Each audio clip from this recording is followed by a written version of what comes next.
is there space for another crossover in the market? Well, Kia definitely thinks so. Not content with just 3 models in their current range, they added a 4th one, the Stonic. Now, the Stonic is competing in a rather crowded market, the subcompact crossover.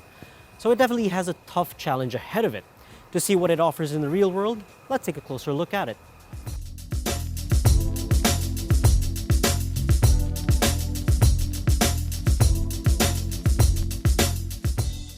But before we hit the road, what do we think of its design? Well, it seems that Kia wants to lure in a younger clientele with its styling. Now the front end, it looks pretty bulbous. You've got curves here and softer edges right around the corners and all that. And at the same time, you have sharp angles and slashes all over the bumper and on the headlights and even on the hood. Now the overall effect is a mix of aggressive and adorable. And when you stare at it head on, it looks wider than it actually is. Now you better like creases and curves because the Stonic has more of it when you turn it to its side. Now what caught my attention were the fenders. Now as you can see, it starts from the front jutting out and it flows downwards and it kicks up all the way to the quarter panel. And I also like what they did to the rear doors. They made it look like it merges with the roof thanks to that two-tone finish.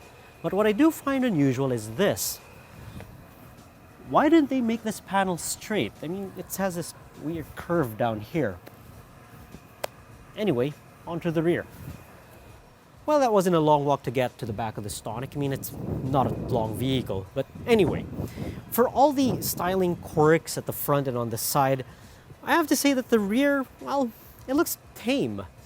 Although we all have different opinions. Some would say that, well, they actually like the wide look tailgate. But for me, perhaps, if they moved the license plate holder a little bit higher, it'd add a little bit more character here. But I think Kia's designers got what they were going for and aiming for with the Stonic. It looks pretty sharp.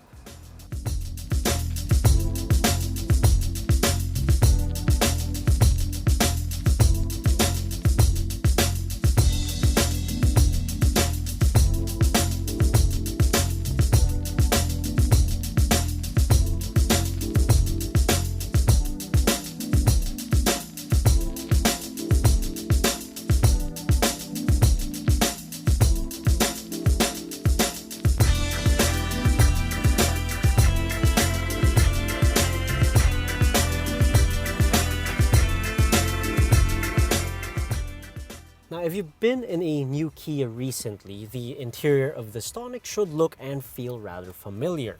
Now, you have the analog instrument cluster in front that appears to be lifted from other models, the 3-spoke steering wheel, and the 2-tier dashboard, not to mention the vertical air conditioning vents with a huge touchscreen in the middle.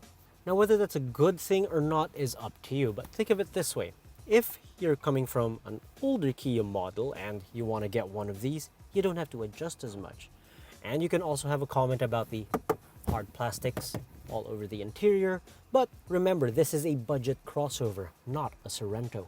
So what else is in here? Well, you get a 3.5 multi-information display, and you also get one USB port, although I think it could use another USB port somewhere here in the front or an extra one at the back.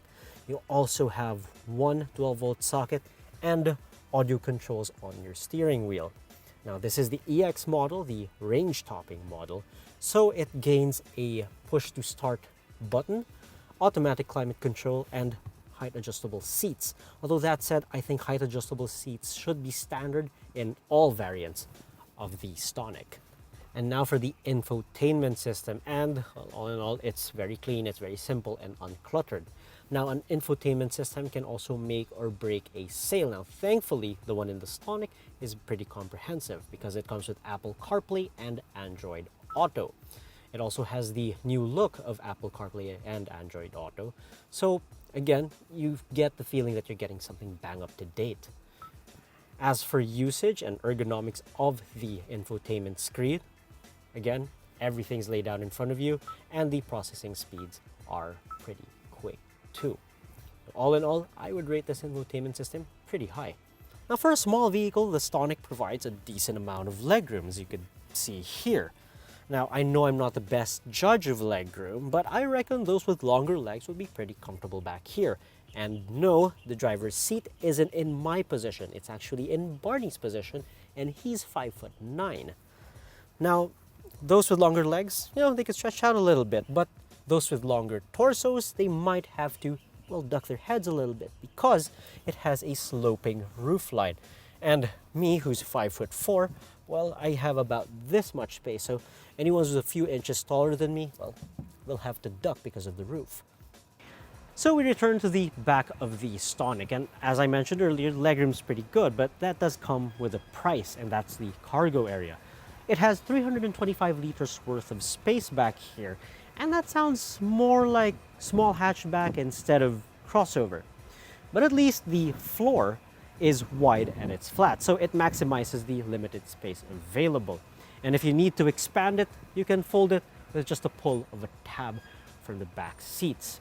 And while we're on the topic of the cargo area, I have to note the high liftover. So let's say you're carrying something from the ground, you have to carry it all the way up over this liftover and down to this cargo floor. And it's the same when you're taking things out. Basically, it takes up about half of my arm, and that's a pretty far way from the sill to the cargo floor.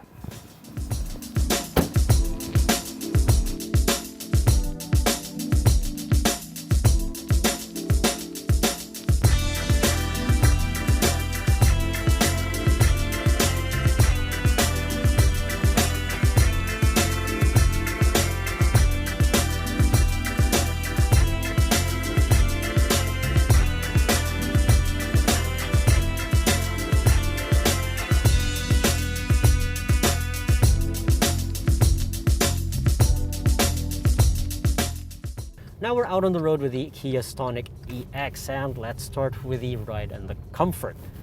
Now I have to say that the ride is a touch on the firm side, but it's not jarringly so. You're not going to get any spinal compressions for it, and for some people that's okay, that's acceptable.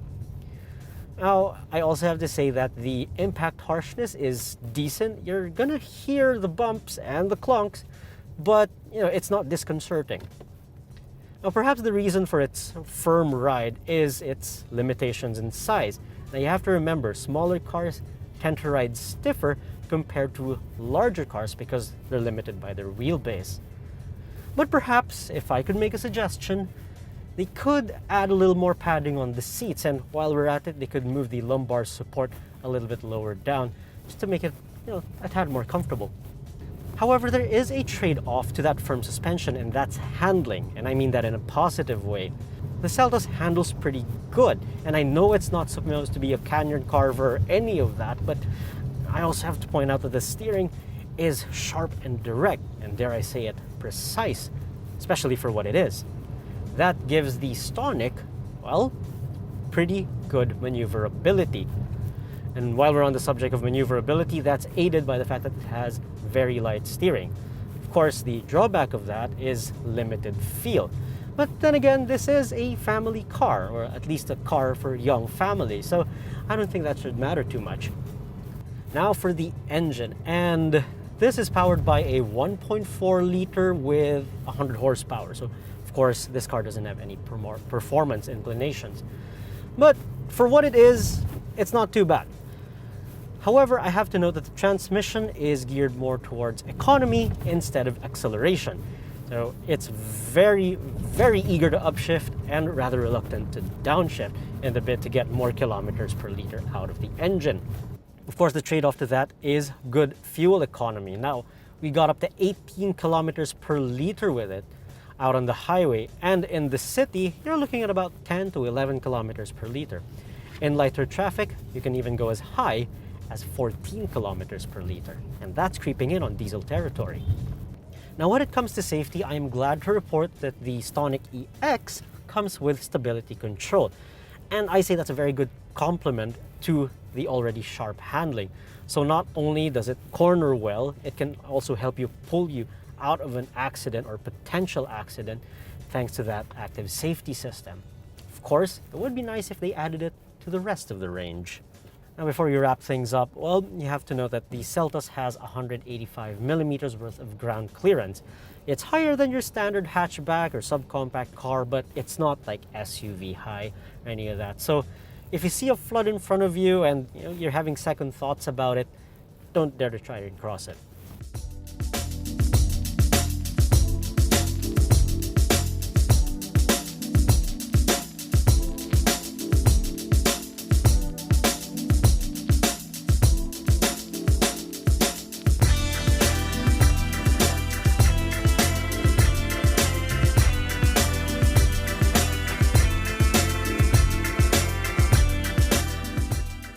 Now there's the question of value. Now the Stonic EX, the range topper, what we have here, starts at 925,000 pesos. Now with that, you get a fairly comprehensive infotainment system, you got stability control and all that, and it's all wrapped in a very stylish package. Now when you think about it, it's about the same price as lower riding hatchbacks, and for me, that's, it presents pretty good value. But if 925,000 is still too much for you, for 90,000 pesos less, you get the Stonic LX Automatic, and you get most of the features found here in the EX. And if you still think that's too much, you can go for the LX Manual in the 700,000 peso range. So even as a whole, I would say the Stonic presents great value all around. We also get the benefit of more ground clearance. And that's something more people are looking for these days, right? Now, this has been Anton Andres from AutoIndustriya.com. If you enjoyed this review, do subscribe to our YouTube channel. Now, while you're at it, well, you might as well like us on Facebook and follow us on Instagram and Twitter. Thanks for watching.